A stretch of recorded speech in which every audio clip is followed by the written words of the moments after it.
less than 7 days away from the Genshin Impact 6.1 livestream. So this video will have everything that you need to know about 6.1 banners, UGC, primos, and everything very early. Plus, I do have an update on Durin's Kit. God, they're experimenting on him so much. It really means that he is someone special. So tune in with me together and let's get started. But before that, if you're planning to spend on these banners or honestly any of the future ones, here's something that can make your life a lot easier. Eniba. I've been using Eniba myself and it's an all-in-one platform where you can top up MiHoYo games like Genshin and Honkai Star Rail, plus tons of other titles for PC and whatnot. What makes it great is how simple and safe it is. Officially distributed through HoYoverse, so you don't have to worry about your account. You just pick the pack you want, drop in your UID and region, and your Genesis crystals will show up in minutes. And for my fellow Indian players, there's a big good news. You can even pay directly through UPI apps, which makes it super convenient. Eniba also has a reward system for frequent users, so each time you come back, you're getting extra value. Honestly, it's become my go-to way to stay ready for these insane banners. So if you want to check it out, the links are right at the top of the description, so you'll always find it. Alright, now first, let's talk about the 6.1 live stream and some juicy details about that. So regarding the release date, it would be on 10th of October. Yeah, cause it's also a Friday, right? Like all the Genshin live streams so far have happened on Friday. So 10th of October seems an ideal date. Oh, and talking about the official announcement, it will be done very soon. Now, let's get into the 6.1 banners. Like, what are the banners in the beta state right now? Because lately, predicting reruns has been a tedious job, not gonna lie. Even the sources have to refer some data, and that might go wrong. But for now, that doesn't seem to be the case. So for 6.1, in the first phase, we have Nefer and Arlecchino. Oh my days. Now mind you, Nefer is the newest main DPS Dendro Catalyst user, whereas Arlecchino has already proven her worth as a top tier DPS unit. So yeah, choosing it will be very difficult. Gosh, it seems that even Durin's Kit has been updated. Don't worry, I'll cover that after this. Now for the second phase of 6.1, god, this is even worse. We might have Zhongli along with Furina. Damn, HoYoverse is like, I'ma milk you out, boy, before you even reach to Durin and then Columbina. Like seriously, now I agree the banners are really good. As a matter of fact, I'd just say they're too good, but you should have your priorities straight before you decide to get a character. Now before we talk about more details about 6.1, let's go over a new update about Durin's Kit. So according to the sources Kokomi and Sealy, Durin's elemental skill might not provide healing. Okay, that's bad, right? But wait, resistance reduction is not related to passive talents, which means that if your team triggers pyro reactions, pyro resistance will also be reduced. Okay, so not gonna lie, the elemental skill one was not quite good, but the rest of the resistance reduction not being dependent on passive talents is a big W. I think they're making Durin a sort of DPS at higher constellation levels, but they want to keep the experience very smooth for the F2P players. So maybe that's why they were like, nah, we're not relating this to passive talents. What do you think about that? Let me know in the comments. Now moving on to Nefer and the 6.1 details. So for Nefer, how do I describe it very simply without spoiling it? Let me think. Oh, okay, alright. So basically, she's dealing Dendro AoE damage, and during that, she can enter a shadow state similar to Zhao, where her interruption will increase as well as her attacks cannot be overridden by any enemy, which I think is a very W in these kind of situations. And as for her elemental burst, that too will be a big explosion or something that gives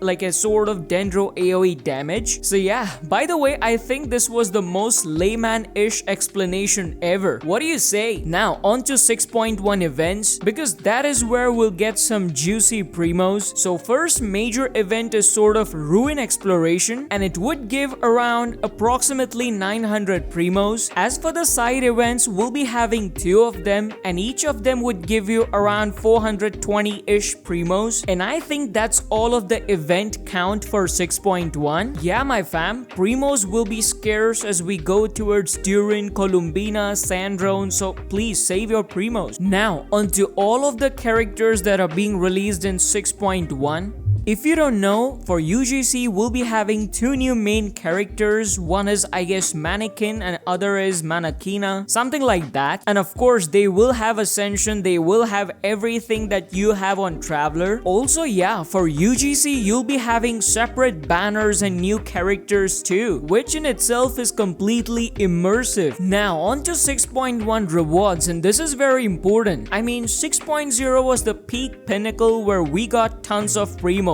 almost 120 pulls. So for 6.1 we would get very less fates, I would say around 70. You can take a moment and pause and look at the screenshot, but the baseline is free to play 70, WeLKIN player 94, and WeLKIN plus battle pass it's 102. So yeah, the primos is very less. Now finally moving on to the cream of 6.1, that's UGC mode. Yeah, Genshin's new mode where I think they've invested probably millions of dollars inside that. That mode in itself is sort of Roblox or Fortnite type. Now what's so different about this mode? Well, in this mode we'll have a separate banner, separate currency, a separate battle pass, and a new gacha system. Like for the gacha system, we would be able to buy accessories, clothes, or even new characters that they might introduce in the UGC mode. But you know what I'm interested to know more about? Well, about the characters. Like who's exactly Mannequin and Mannequina?